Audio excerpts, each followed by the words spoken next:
So I'm John Travis in Mullumbimby, New South Wales on Valentine's Day 2020, and I'm with Governor Dick Lamm in Denver on the 13th of February. And I'm delighted to reconnect with you after about 30, almost 40 years when Long time. good old Floyd Mann, what a character he was.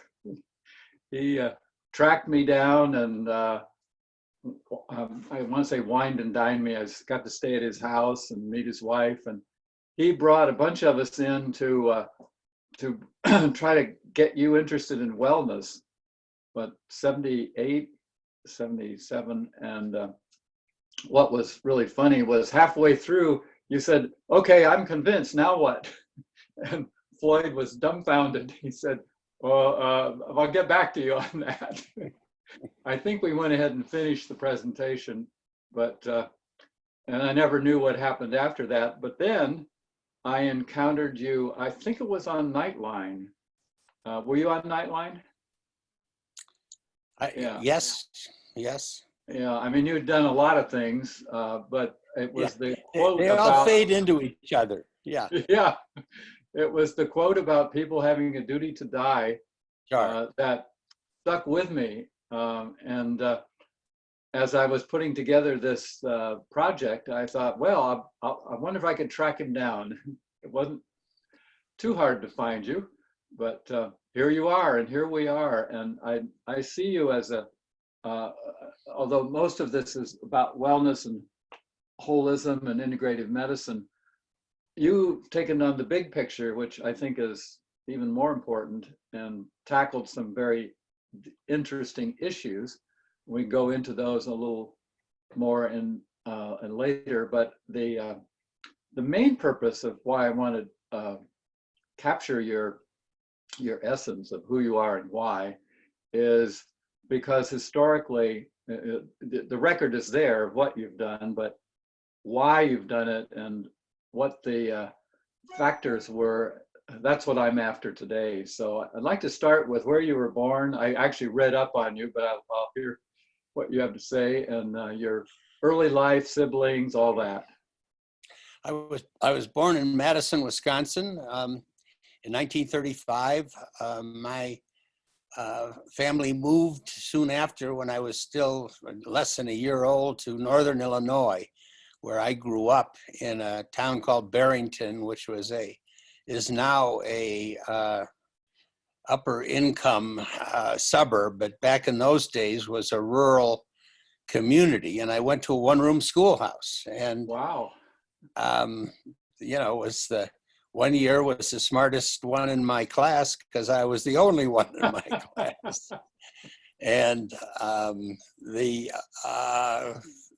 went then to the University of Wisconsin, went to law school in Berkeley, and came to Colorado in 1961.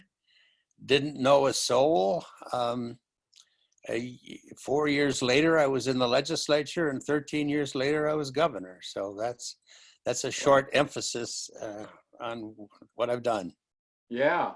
Well, just back to your early childhood, like siblings, did you have interest in government or any inkling of what your career would eventually be as a child?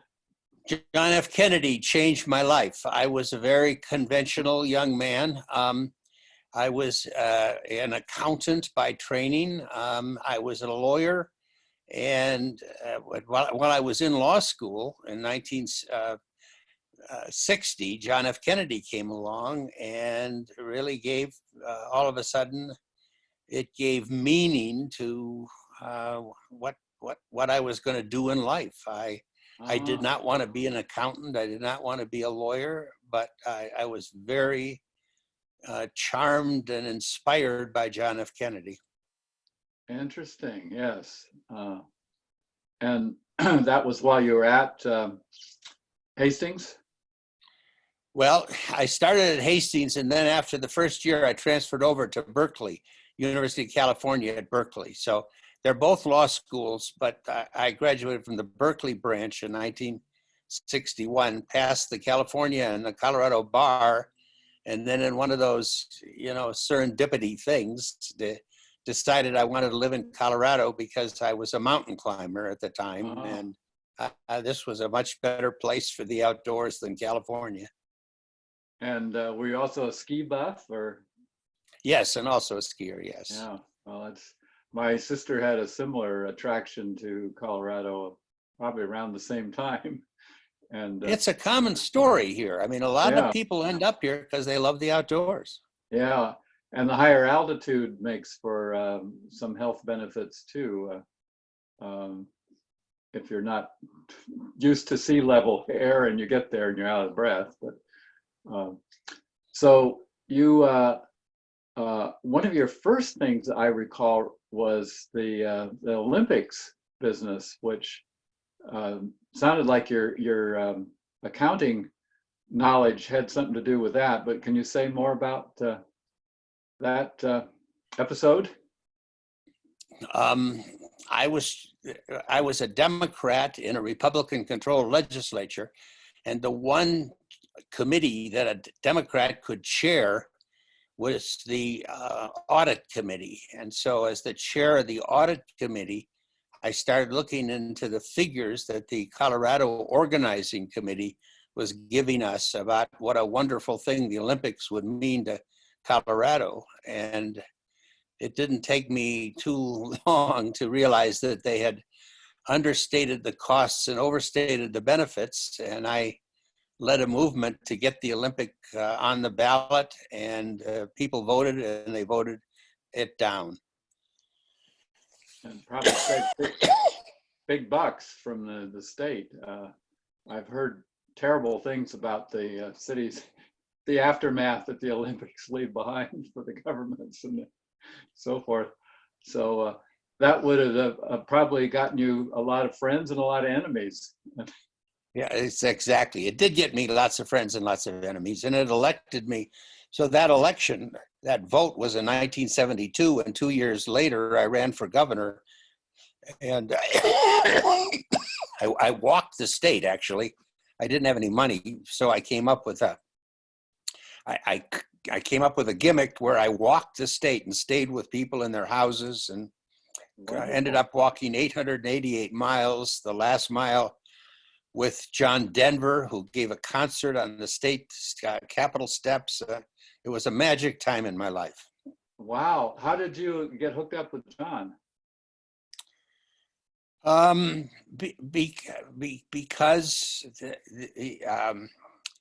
Because I was the leading environmentalist in the Colorado legislature. Oh, of course. Yeah. And he'd see, plus if it's a Republican run, you would have stuck out like a sore. He invited us to come to his house up in Aspen, and we sort of clicked. Was that I went to a place up there in Snowmass that he had. Wonder if it was the same place. We had a meeting up there with Tom Crum way back when. Yes, Tom Crum was a close associate of his, but the main house that John Denver had was up on a ridge not far from the Aspen airport. Oh, right. Yes. His private home. Yeah. So what a rise to fame. And then I remember reading at the overwhelm when your team took office of you were kind of floundering for a while till you got your ship legs, and then you really absolutely. I was 39 years old. I had never run anything larger than a small law firm, and it was like drinking out of a fire hydrant. It just was. It came at me pretty fast, but it was sink or swim, and I learned to swim. You swam, yeah. Now, so it would have been you were elected what year? 74. 74. Took office in 75. Okay, so you'd been in office about 3 years. Now, how did Floyd come into the picture? I don't remember his role. I'm sorry, but I can't remember exactly either. Okay. Well, my recollection, Floyd was older than both of us and a real gentleman scholar. And he was the first person that tracked me down. And like he said, I've been following you. What? You know, felt like some kind of rock star or something, and made contact. And he was checking me out to see if I was worthy of being on his team. And I don't remember who all he had, but then he brought us in with the idea, as I remember it, to motivate you to do something with wellness in Colorado, which Colorado did. I think it was Wisconsin, Colorado, and Michigan were the big states in wellness in the 70s, the first ones to actually have a presence. But as he had us in your office doing our dog and pony show, I think it was right after mine, you said, "Okay, I'm convinced. Now what, Floyd?" Yeah. Floyd says, I'll get back to you." So I don't know what happened after that. Let me give you a little personal story, maybe more than you want, but I got an ulcer in my first year of law school, and I went to the doctor, and the doctor said, men have ceilings, men like airplanes have ceilings beyond which they do not operate. He said, get some exercise. And so I started getting some exercise. And that was, you know, that advice allows me to be alive to this day. I mean, it really was, I'd always been in loved the outdoors, and I'd always gotten a certain amount of exercise, but I'd never built it into my life. Mm-hmm. And so while I was in the governor's mansion for 12 years, I think I probably, you know, I ran 5 miles a day, at least 5 or 6 days a week. It was my tension control program. It was my mental health program. And so exercise has been an incredibly important part of my life. I'm having a vague memory of a video of you running with a team beside you and throwing questions at you. I don't know if it was an interview or what. Did I make that up, or was it somebody else, or did you do that? I'm on that 888-mile walk. Was one of the charming things about it was that the reporters would come out and interview me along the way, and so there was a whole bunch of different unusual happenings along that. And you know, American politics, as you know, is just filled with money. The biggest correlation to success in American politics is how much special interest money you take from people. Yeah. And I found a way to get around that, and I'm very proud of it. And we were very agreeable to any sort of unusual interviews by the press. I would go I took one reporter up to one of our 14,000-foot mountains. You know, anything to accommodate the press, but without being phony. Yeah, that was my impression, is that you were real. The little bit of contact we had then. And so what happened with after our dog and pony show in your office? Did Floyd get back to you? And I don't really remember the outcome. Yes, we had quite an active out promotion of wellness and health, and it took many forms and different people, but it was anything that we could do to promote people from getting some exercise, putting down their cigarettes, and enjoying our outdoors. And so it took a bunch of different shapes, but generally I was always available and found time to promote wellness and health. And it just was so important to me personally. It wasn't just another issue. It was just a very personal issue, because I saw how I could overcome a very serious health challenge, an ulcer, by just simply getting some exercise. Yeah. And I'm 84 years old now, and I'm still get exercise 5 days a week. Great. And I'm remembering now other things that were going on in Colorado. We still had to spell wellness on the phone at our center. And when Dan Rather interviewed us in 1979, he opens the piece with wellness. Now, there's a word you don't hear every day.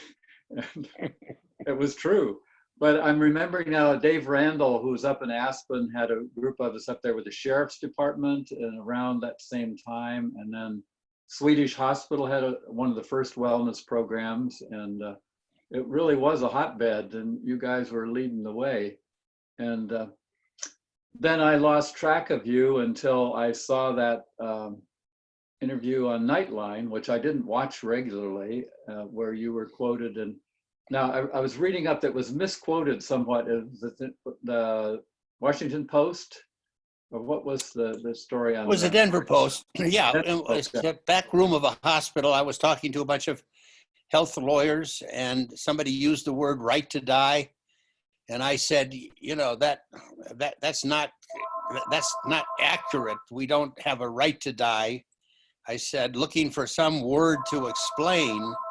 I said, we really have a duty to die, meaning that death is not an option. I quoted Shakespeare. Shakespeare said, we all owe God a death. And so I didn't think anything about it until the following morning. The State Patrol, as I'm on my way out from my run, the State Patrol handed me the newspaper, and here's the front page of the Denver Post. Governor Lamm said the elderly and the terminally ill have a duty to die. Well, luckily, I had a recording. My press secretary was with me. We had a recording, and she took it down there, and she says, "This isn't what he said. You take the whole meaning out of it." Yeah. And the Denver Post, they in the meantime, it's in the New York Times. I'm on the Today Show. I mean, you can't imagine in the governor's office what happens when you get such an explosive quote like that. But it probably really served the cause in the end. You know, you get right to the heart of things. It did exactly. I'm glad it happened. It was a horrible thing at the time because we were just being swamped by media interviews. But it turned out to be the start of a really national dialogue on death and dying. So I'm glad it happened in the end. Yeah, and Kubler-Ross's book hadn't been out that long, Death and Dying. Right. And, what was it, The American Way of Death, Jessica Mitford? That was probably a little earlier, but it was. And Living Wills, there was an explosion of state interest. I think this went far beyond just my quote, but it was, ideas sometimes take a while to mature and to percolate up. And I hit a rising tide of interest in death and dying. We were recognizing more and more that medical science was a double-edged sword. It could give lots of different health and wellness and additional longevity, but it also could be a terribly burdensome way to end your life. And so there were lots of interest in how do we put how do we make public policy about the final years? And we already know that we have one of the most expensive sick care systems in the world, and our ratings are down in the 40s in terms of the quality and the results. Not only with birth statistics, which is another area of infant wellness that interests me, but overall, it's ridiculous, the amount of money we throw at things that doesn't really accomplish much. So, and you made a comparison with the guy, who was the heart transplant, Barney Clark. Yeah. Barney Clark became a symbol to me, that here we don't give basic health care to, at that time, 36 million Americans, but yet we would try to transplant somebody's heart. It just shows what misplaced priorities we have. But Yeah. The point that you started making, a broader point, that America says we have the best healthcare system in the world, which is just absolutely wrong. Absolutely. A healthcare system it's doctors and hospitals, and we have wonderful doctors and hospitals, but it also is results, and we have very poor results. And when you look at the international comparison, and we leave now 30 million people out of the system. So it is hubris for America to say we have a good healthcare system. We have a painfully inadequate healthcare system. And it's not even healthcare, it's sick care. It's sick care. Euphemism. Living here in Australia half the years I do, I can see a much better system. I have a family doctor. It's free. He's cautious. They don't throw a colonoscopy on everybody. They do stool testing for blood, and now there's genetic. There's more things they can detect instead of these hideously expensive procedures that aren't necessary unless there's an indication. So it's very clear from watching the system here how much better it could be, and less expensive as well. So, and now we have big pharma on the scene, almost completely controlling what doctors do. And I was shocked when I went to an evening that a drug company was sponsoring with some of my doctor friends in Virginia, that they allowed this, give them a big dinner and some little gifts and pitch a drug. It's like, I didn't believe it was allowable, but it's worse than that. And it's worse than that. It happens. Yeah. Well, it just emphasizes that healthcare is a business before it is a profession here. Yeah, exactly. So have you continued to keep a foot in that arena, or what? Yes, I published a couple of books on healthcare, and I was on the speaking circuit for about 20 years when I left office on healthcare. I spoke to numerous hospital, annual meetings and things like that. And I find healthcare to be a metaphor for everything that is both excessive but also compassionate and kindness. I have to add that, because even though I think we got misplaced priorities, it is filled with dedicated people who care. Yeah.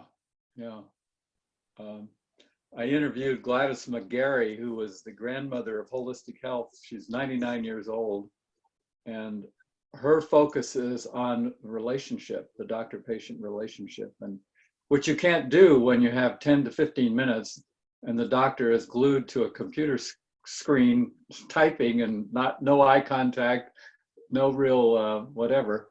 And the conveyor belt type of care that some of my friends have bailed out of that rat race and done concierge medicine, where they can spend an hour with a patient, and it's not economically affordable for most people, but it's a start of going back to what we really need. And what my dad did as a small town GP in Ohio that I grew up with, where he knew all of his patients. His medical records was an 8x10 card, and maybe you'd have to go to a second card after 10 years because he knew everything. He just had to make some notes to remind himself. But when you're going through a factory, it's not the same. And are you familiar with some of the new areas of integrative medicine, functional medicine? Is that something that you're familiar with? Not particularly, no. The main thing is that the classic allopathic thing is you find the offending agent. It's called Koch's postulate, which is usually, it used to be a germ or a noxious agent, and then you try to get rid of it. But with most of the chronic diseases that are lifestyle based or metabolically based from nutrition or lack of exercise. Allopathic medicine is useless for that, and yet they keep trying to throw new drugs at things that you can't really treat with drugs. And as you discovered early on, exercise is a major piece of it. So, well, as what you it's really true that we are all our own best doctors. When you look at our grandparents, they were highly at risk for some agent that polio, typhus, something that can come from the outside. But now, when you look at heart disease and cancer and other things, it's very clear that we are the first line and the main line of defense against disease, because it is our habits that will get us into trouble before it will be some virus from abroad. Yeah, and the additional factor of big food that has tainted our food supply of food-like substances full of chemicals, and the glyphosate that they said was harmless, it turns out to be carcinogenic, and all the lawsuits against Bayer and Monsanto, and the fact they soak wheat in the stuff before they process it, and it's criminal what we're being exposed to toxin wise, and you can avoid it if you've got enough money. Go to Whole Foods and buy organic, but that's only for a limited number of people. Yeah, there's a great movie that has just come out here called Dark Waters, and it's a story about DuPont and what DuPont, how they contaminated a large area back east, and about a young lawyer that was able to take a case and prove the causation change. I saw the previews of that. Yes, it's really worth seeing, because it shows the indifference that corporate America has on some of the things that they do. Yeah.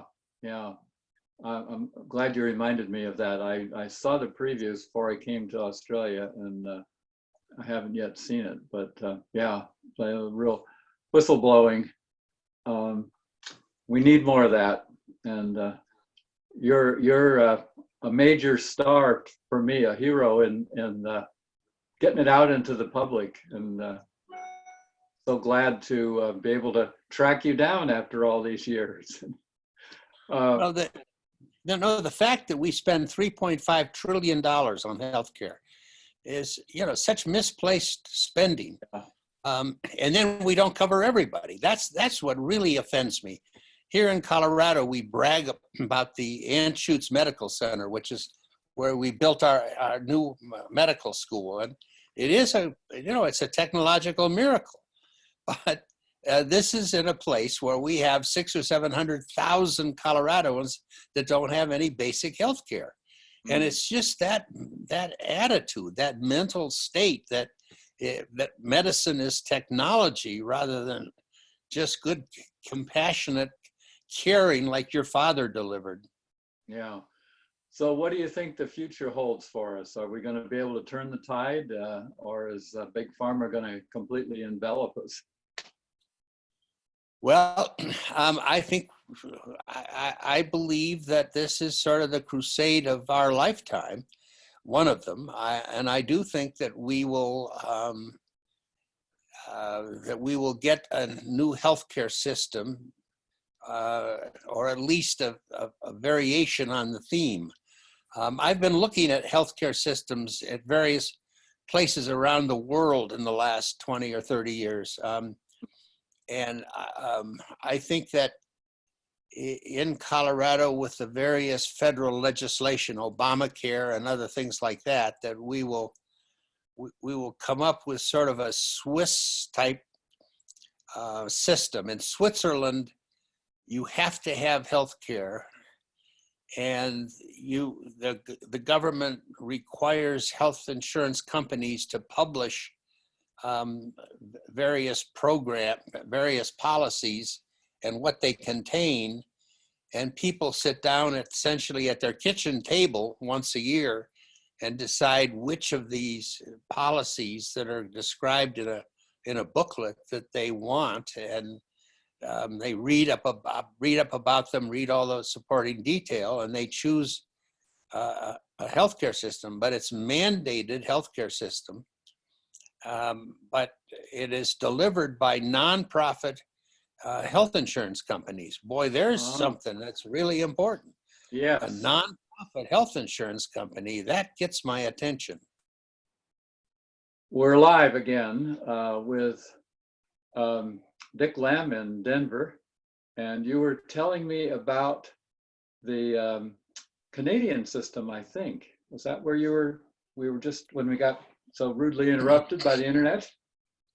When I look at what's the various options that the United States faces, I think the Swiss model is perhaps would be the path of least resistance, because you go to private doctors, you go to nonprofit hospitals, and you have private health insurance companies, except they're nonprofit. That's the key. Nonprofit health insurance is one thing that we don't spend a lot of time talking about, but it seems to be a key to the success of Switzerland. I didn't know that. They have a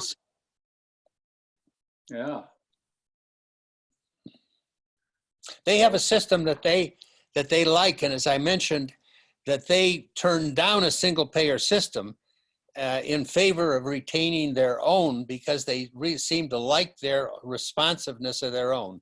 And every year they sit down as a family group and they decide what makes sense for the family, and they can shop from these various nonprofit health insurance companies, and they come up with a solution that they seem to like.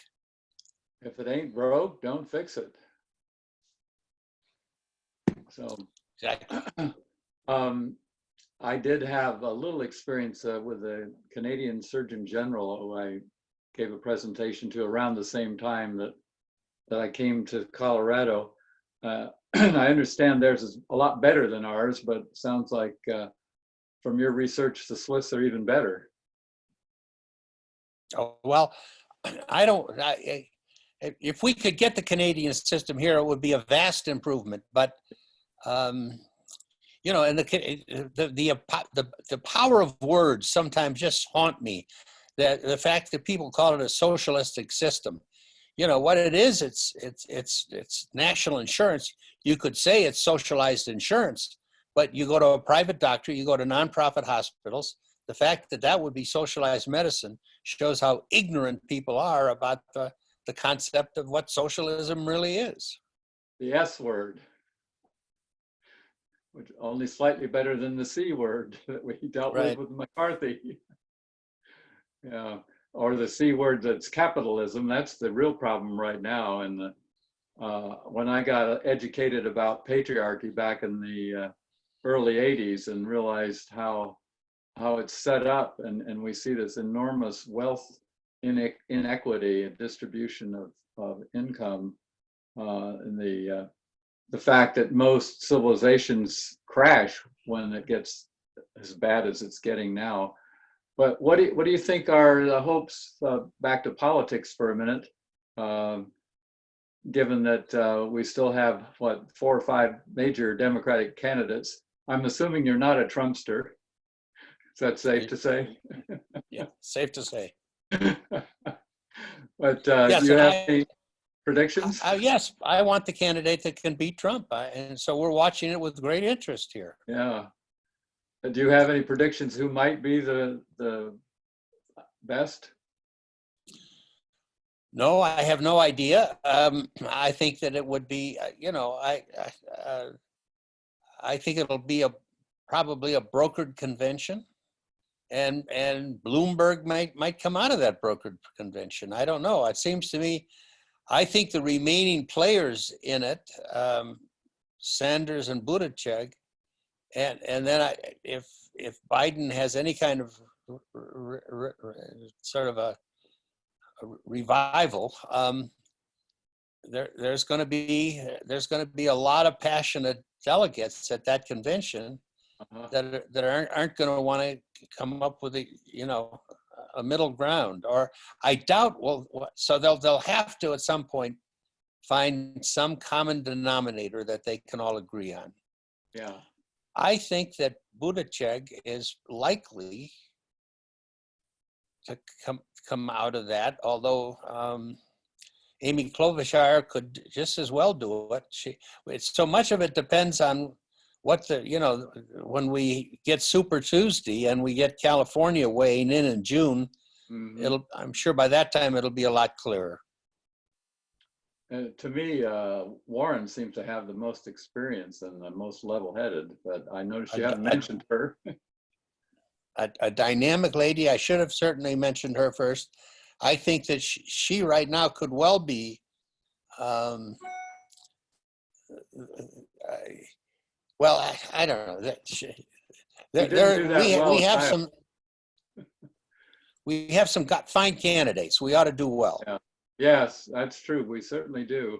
If nothing else, Trump has mobilized the forces for good. Yeah. So, well, are there any other gems of wisdom that you'd like to, and I'm realizing people watching this 20, 30 years from now are going to, what about the Democratic nominations that have been going on for over a year? But in terms of the big picture of health, what would, like you've already said, a Swiss type system would be great, but what other things would you wish upon us?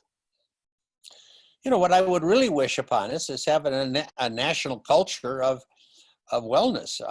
I think that when you look at the rise of obesity in the United States, I have some slides that I show my students to show that just how much obesity has overtaken America in your and my lifetime. It's shocking, and I think that that there will be a reversion to the mean of some sort, and America will really start to understand better that their health destiny is in their own hands. I just have a faith that America is going to come to its senses and come up with a better version of let's say a Swiss or a Canadian system. And maybe we're hitting close to bottom, and the only way is up. At least the sales of carbonated sweet sugar drinks has declined, though the chemical alternatives are even worse. But I think more people are waking up to that. That's somewhat hopeful. But yeah, now you're still at the University of Denver doing good things. I've retired from the University of Denver on my 84th birthday. I retired. Oh, so you're emeritus? I'm emeritus, yes. I'm getting low battery on my computer. It'll take me just a minute to go in and plug it in. Well, I think we'll probably wrap up. I'm feeling like we've reached a good stopping place, and assuming your battery will last a little bit longer, that we can say goodbye. I'm really appreciative of this time with you and what you've done and continue to do, and just so happy I could track you down. It took a while, but I got you. Well, thank you for doing what you're doing. The history of the wellness movement is going to be immensely important for the future. I mean, I'm sure people are going to shake their heads and they're going to say, how did we ever get as over-medicated and over operated on as we were? But I think that that the tide of history is on your side. Well, I sure hope so. And thank you again, and may you live long and prosper. Thanks so much. Goodbye. Okay. Bye.